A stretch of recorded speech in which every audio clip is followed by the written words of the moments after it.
Hello, everybody. It's David Jerome from the Chamber again. I have to tell you, every single day that I do this job, I am grateful. But today is one of those days where I really do love the work. This is a chance for us as the Chamber to connect our members with some of our most esteemed and public elected officials.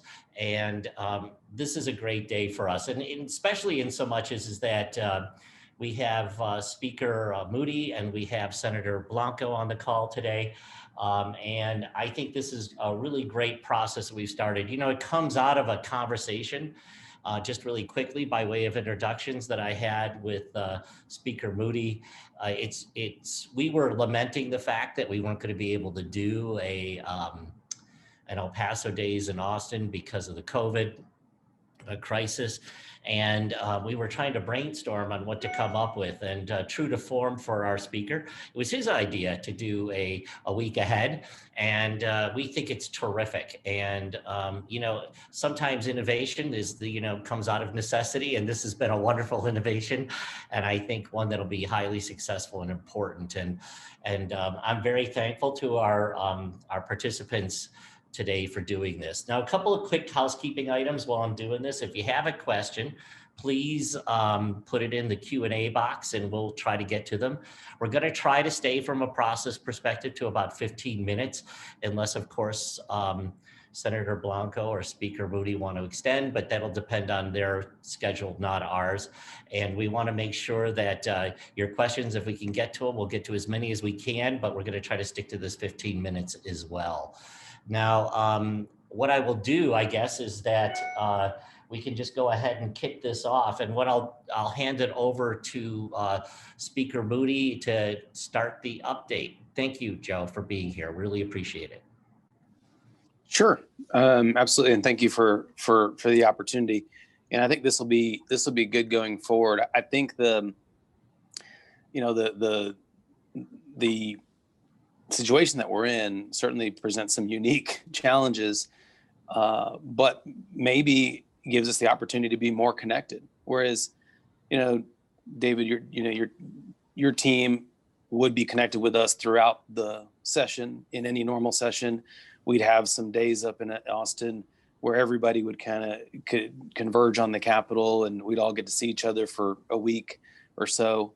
But in this environment, we know none of that's going to happen, and this actually may allow us to keep in better constant communication with a broader group of stakeholders back in El Paso. So we'll make the most of it and try to keep people up to date. Now we're early on in session, but a couple of big things happened last week. So my goal as we do this is to look forward, to be a little bit forward, and I'll tell you about what I think what's coming next week. But in the week behind us, was a pretty big week. It's when we all received. Now the senator was given his assignments, committee assignments earlier on. The Senate always has an easier time with only 31 members trying to figure out how to make everybody happy. But on the House side, we've got 150, so a little bit more challenging task. And but those were put out.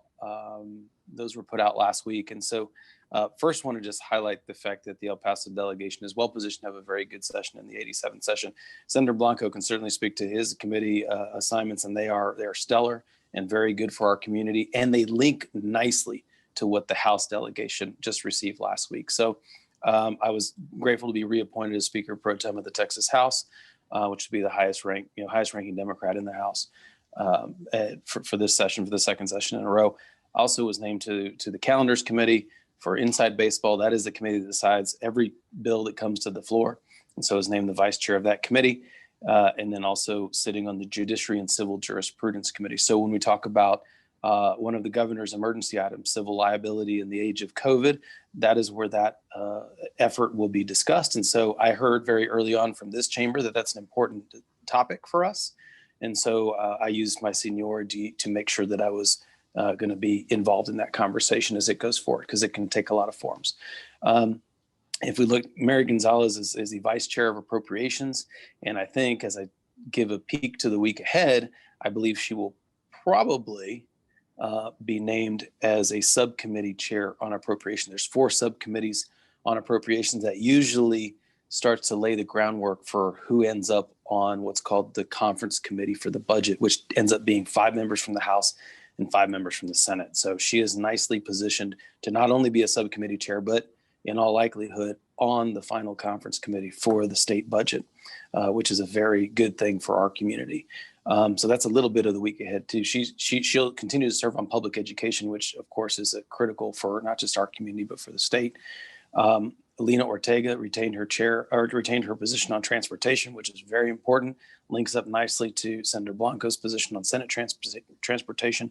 And she is also going to then move to the higher education committee in the House, which links up again with Senator Blanco, who serves on higher education in the Senate.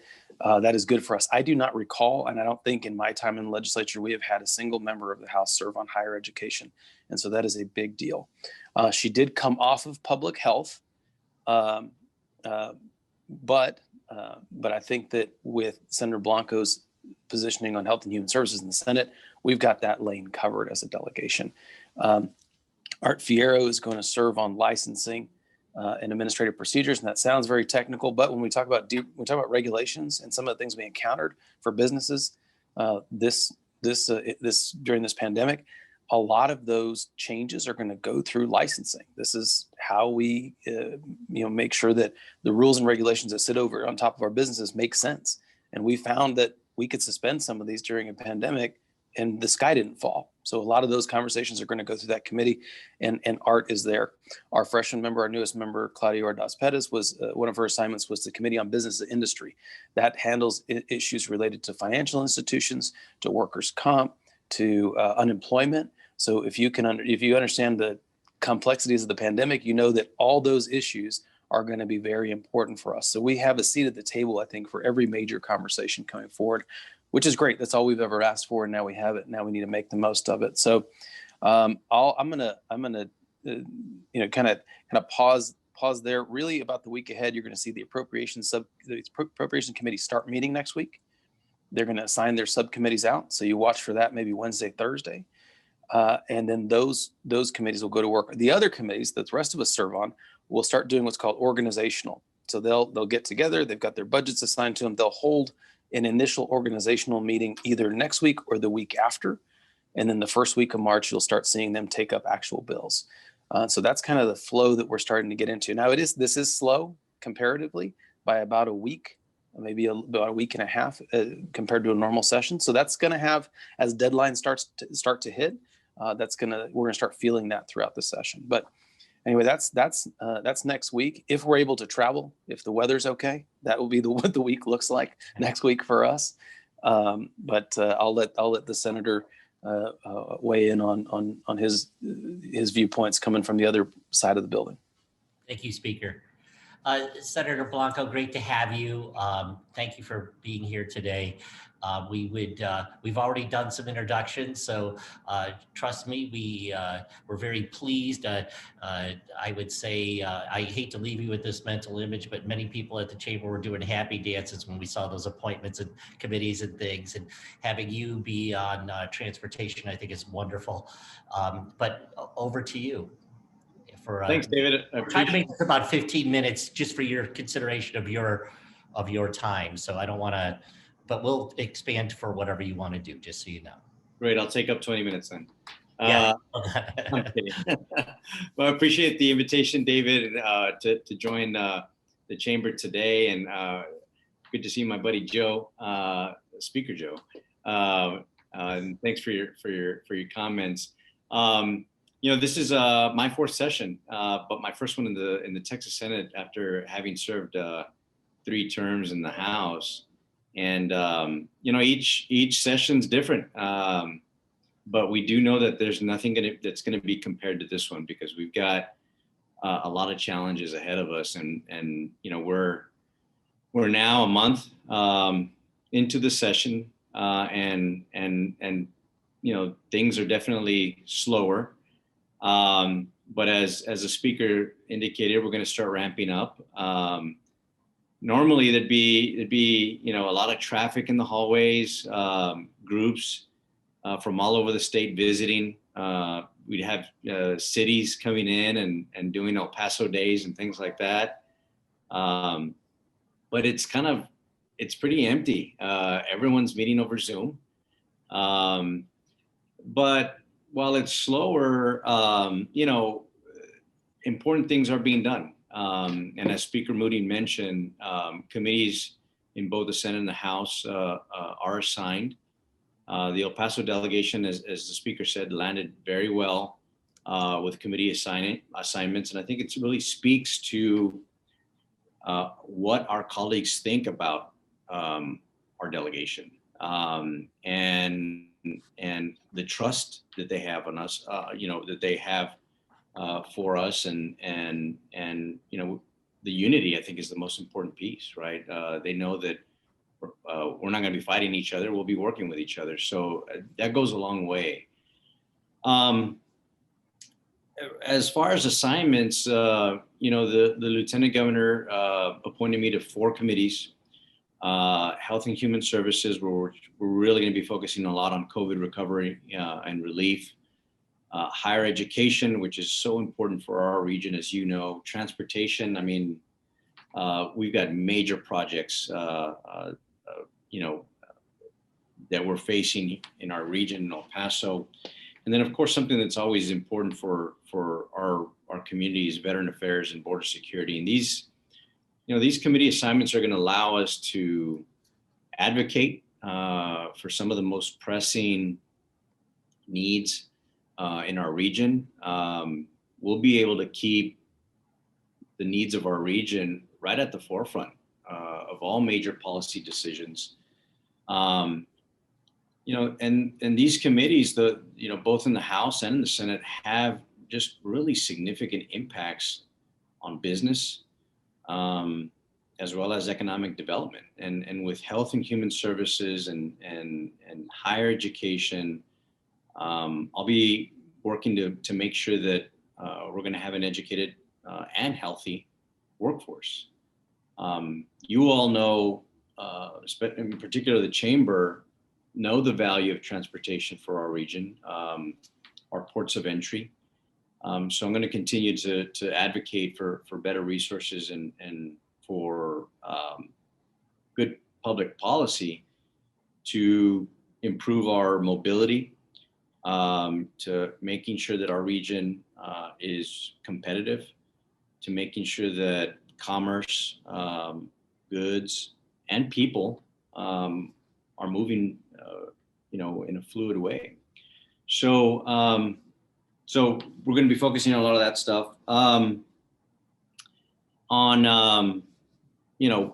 As a proud military city in El Paso, we've got Fort Bliss, and the Veteran Affairs and Border Security Committee will help us to elevate the importance of our military installation, and the importance that not only does it have on our national security and our mission, but also the benefit of having the economic benefits it has for our state and for our local communities as well. So we're going to be focusing on a lot of good stuff there. Something that we're always focusing on is DAG, the Defense Economic Assistance and Adjustment Grants. We are the recipient of recently for water infrastructure, a big deal for us. We continue to be, and that's something that Joe and I every single session fight for. Sometimes it's not in the base budget, and we always fight for it and get it. But this time it looks good. It stayed in there. Something that we're really going to be focusing on this, and Joe may have mentioned earlier already, but redistricting, that's going to be a big deal. We've already been holding regional hearings. Members of El Paso have participated in those hearings. There's going to be a hearing. We'll be hearing testimony regarding El Paso on February 19th. So put that on your calendars, because it's important that El Paso continues to have the number of state reps advocating for our region, and congressional member of Congress, and of course the Senate. So please contact my office to get information on the hearing. We're going to be putting out information where you all can sign up and testify. It's all going to be virtual testimony. We haven't receive the official census data until, we won't receive it until this summer. And it looks like we're going to probably have a special session to draw the new district lines. So that's something to keep an eye on, but we've got to advocate. We've got to be vocal.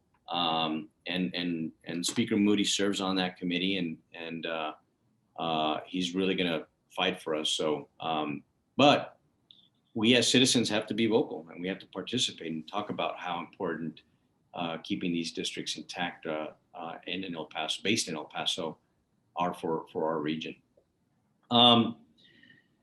Last week, Governor Abbott announced his emergency items for session. He mentioned 5 emergency items during the State of the Address.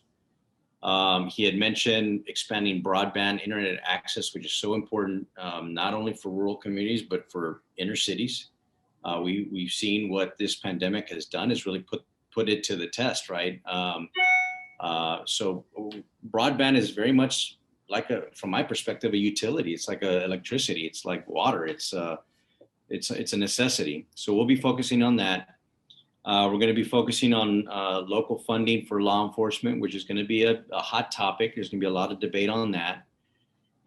Changing the bail system is something that he mentioned. So that's going to be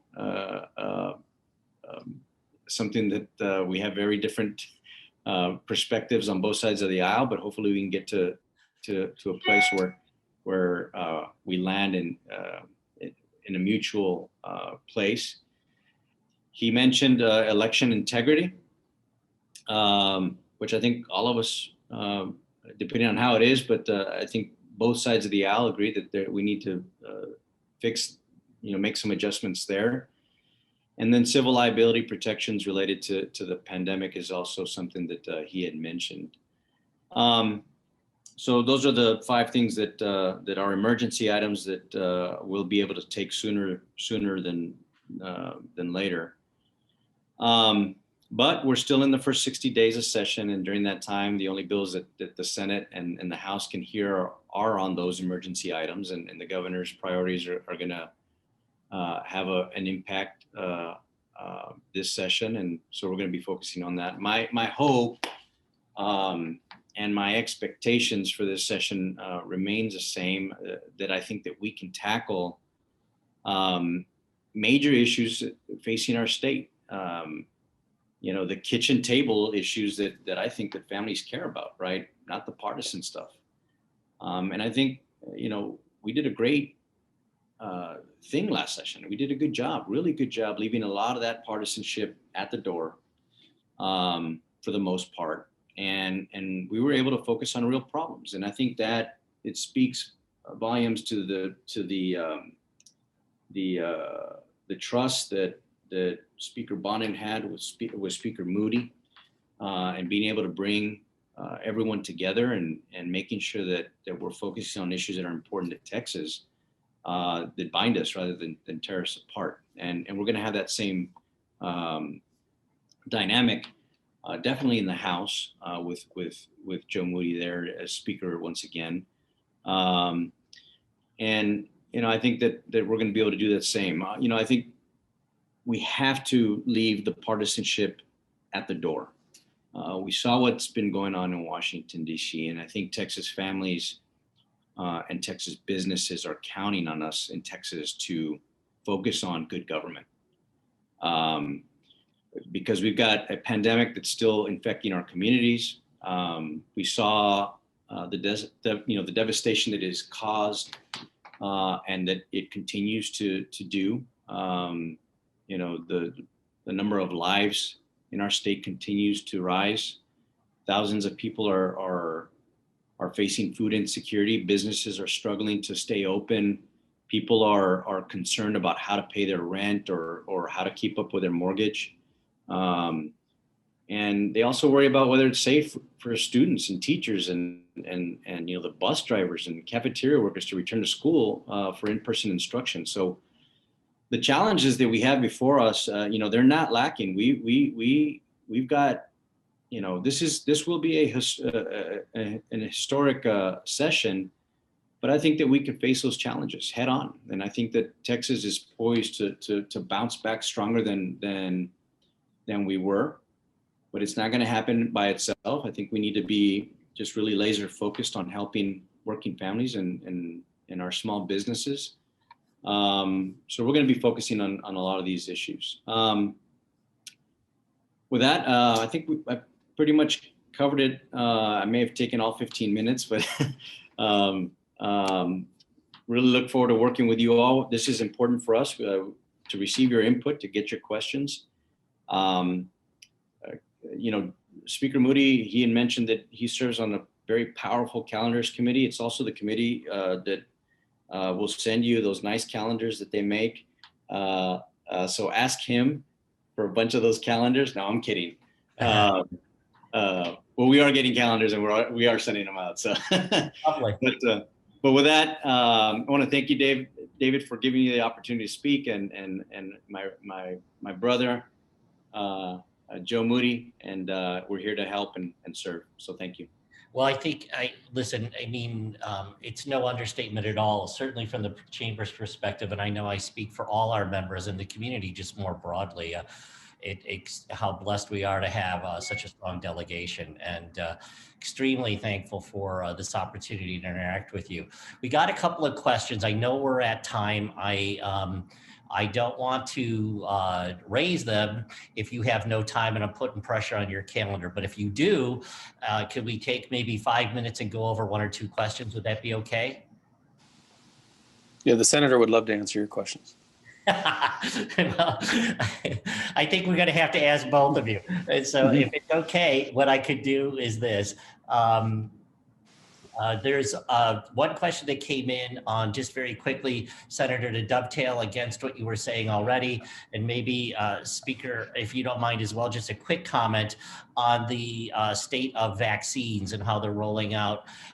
This is a very important item, obviously, for the stability of the economy and in terms of time and things like this. Texas is actually doing a great job. The city of El Paso and the county are doing great work.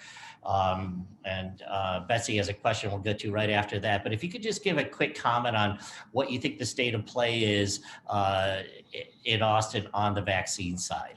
Yeah, we had a briefing on this from Texas Department of Emergency Management this week, and they broke it down and visited with us about some of the issues that some regions have confronted and what this is going to look like going forward. So I think your point is a good one to make first. El Paso has done an exceptional job of getting the vaccine distributed as quickly as possible and making sure that we're not wasting any that's distributed to our region. So the upshot of what we heard in the meeting this week was we are going to see a glut of vaccine,